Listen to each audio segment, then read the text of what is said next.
Hi, I'm Anne from San Diego. Before I tell you my story, please like and subscribe. I was born to wealthy parents who really wanted one thing in the world.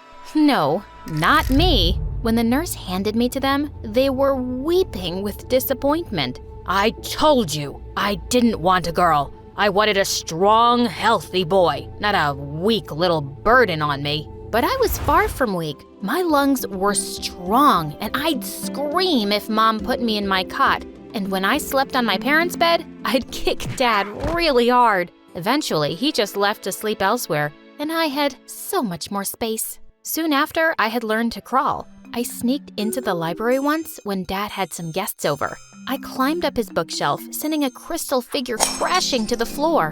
When he took me off, I pulled his hair as hard as I could. He screamed like a baby, and it took Mom and 2 servants to get me off his head. Dad was just his bad-tempered self with me and Mom, until one day when I was 3, Mom found out that she was pregnant.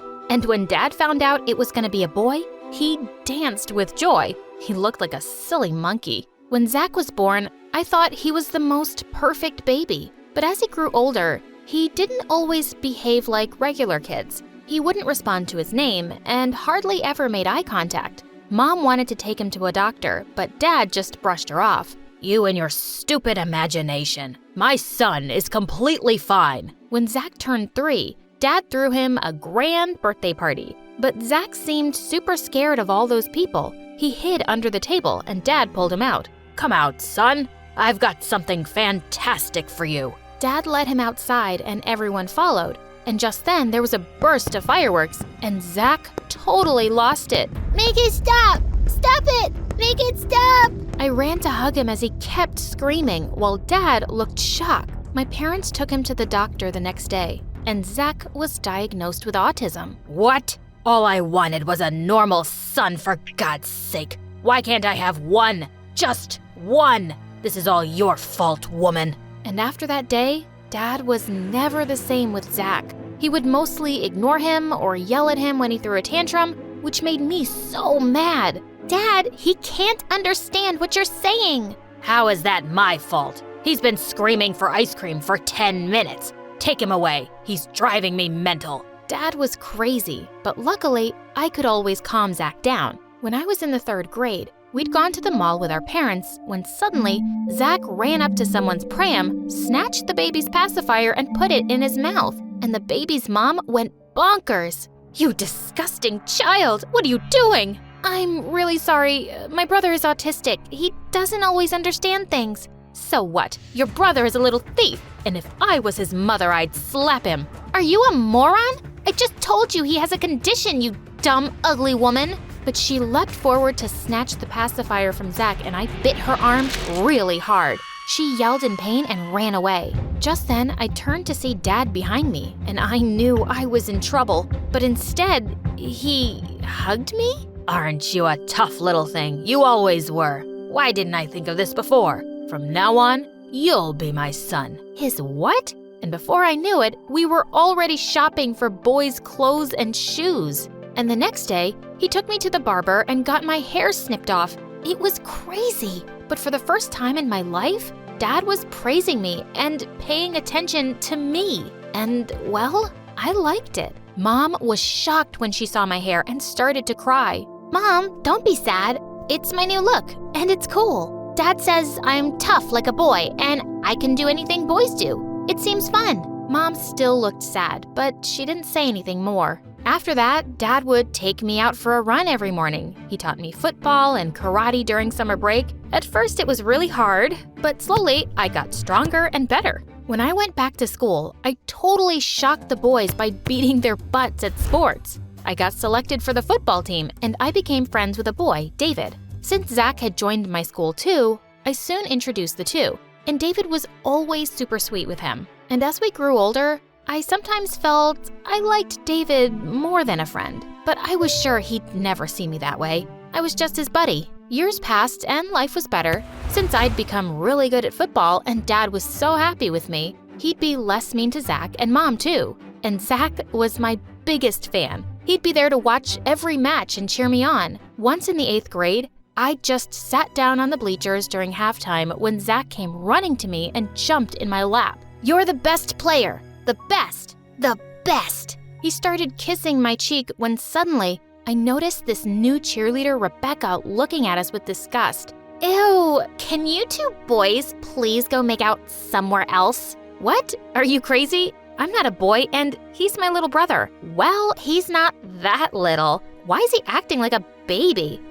He's autistic." "Oh, he's one of those. Ugh, I'm so sorry, your brother's a weirdo." "What?" I was about to yell at her when suddenly David called me back to the field. Just then, I saw Rebecca smile at him, and he winked at her. After we won, I spotted him talking to Rebecca, and I could tell from a mile away that she was flirting with him. I felt really jealous. A few minutes later, he came running to me with a stupid grin on his face. "That new cheerleader, Rebecca, she's really pretty, right? And so cool."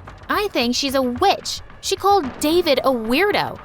I'm sure she was just kidding. She doesn't know about his condition. Man, I can't stop thinking about her long hair and those beautiful eyes. And what do you call that thing that girls put on their eyes? Wait, what am I thinking? You wouldn't know the first thing about makeup, dude. He playfully punched my arm, and I felt like punching his face. Why was he being such a blind dummy? And I wasn't a dude. I'd show him. My chance came just a few days later when we had the annual spring dance. Now David would see I was as pretty as any witch.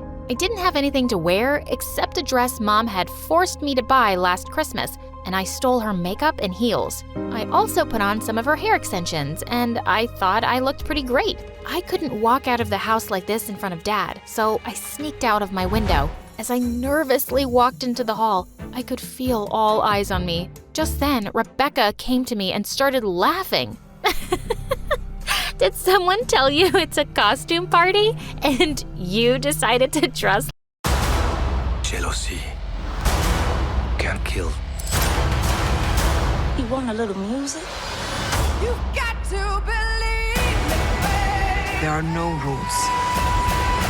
All it takes is a single bullet. Ooh, I like this. You could never understand what people will do for love. It ain't our time to die. Death on the Nile. Like a clown? Who wears an orange gown and your makeup is hideous? And whose hair are you wearing? Suddenly, she pulled off my hair extensions and started waving them around for everyone to see. As people around us laughed, I was about to attack her when my eyes landed on David. He was laughing too. I just turned around and left the dance in angry tears. Later, as I was crying in my room, I felt someone's arms around me. It was Zach. "Why are you crying?" "Because people can be so mean sometimes." "But you're the best, the best, the best." I hugged him tight. Zach was one person who couldn't care less if I looked like a boy or a girl. He just loved me for me. The next day in the corridor, I saw David with Rebecca and her friends. She gave me a nasty grin as she walked by me. But David pretended like he hadn't even seen me. Seriously? Before practice that day, I barged into the boys' locker room and pushed David against the wall. "What's the matter with you, jerk? You're ignoring me when I should be ignoring you for the rest of my life." "What did I do?" "You just stood by and laughed while Rebecca bullied me." "Well, why the heck were you dressed like that, Anne? You kind of made a fool out of yourself. And Rebecca's my girlfriend now. What did you expect me to do?" "She's your girlfriend now? We've been best of friends since we were kids. I expected you to stand up for me, but you're just a stupid coward." "Am not." "Are too. A big, stupid coward. Stop saying that. Or what, you'll fight me? Well, I'll beat your butt, and then I'll get you suspended for hitting a girl.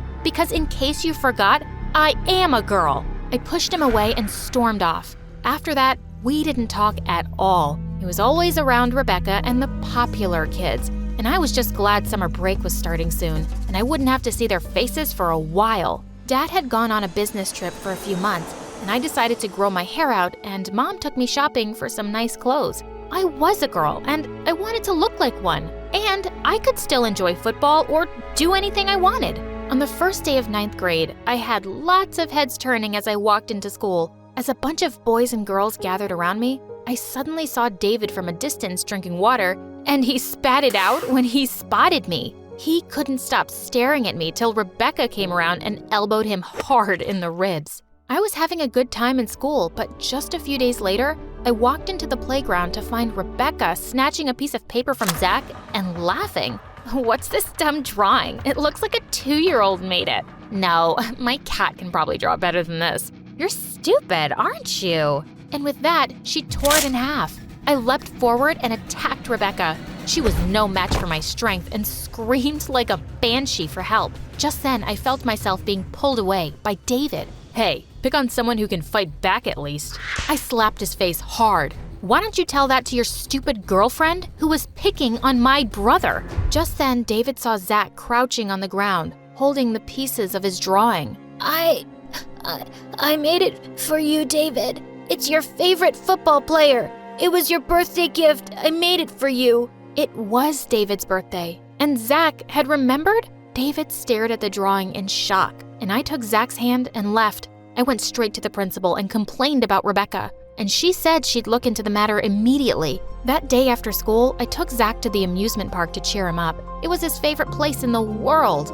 He loved the big Ferris wheel and wanted to ride it 20 times. When we finally got off, we suddenly saw David standing in front of us. I thought I might find you guys here. Just let me speak, okay? I've been a complete jerk, Anne. I got so caught up in being with Rebecca and the cool kids. I didn't even notice how awful they really are. I broke up with Rebecca and I also complained about her. She's being suspended. Look, you don't have to forgive me, but I just want to say I'm really sorry for being so stupid and mean. You two are the coolest. And Zach, I fixed this. It's perfect. With that, he showed Zach the drawing that he'd taped back together. Zach gave him a huge smile and ran to hug him. I slowly grinned at him and punched his shoulder as we started walking. That dummy and I would be okay. But when we got home, I had a surprise waiting for me. Dad was back a month earlier, and the minute he saw me, he looked horrified. What happened to you?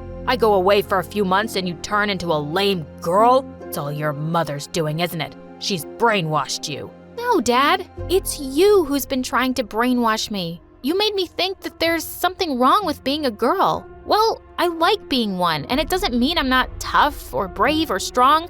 And you have a son who's amazing, but you act like he doesn't even exist. He's weak, and you're weak. I have the worst kids on the planet. Just then, a football hit Dad in the head. It was Mom. That is enough. I've heard your nonsense for the past 15 years, and I have had it. My perfect kids and I just had the best few months without you, and I'm making it permanent. You want a better family? Go get one. Wow, go Mom. Mom finally got the courage to stand up to him, and we left to stay with a nod. Soon, she got a divorce from Dad and half his money, and now we're living our best lives.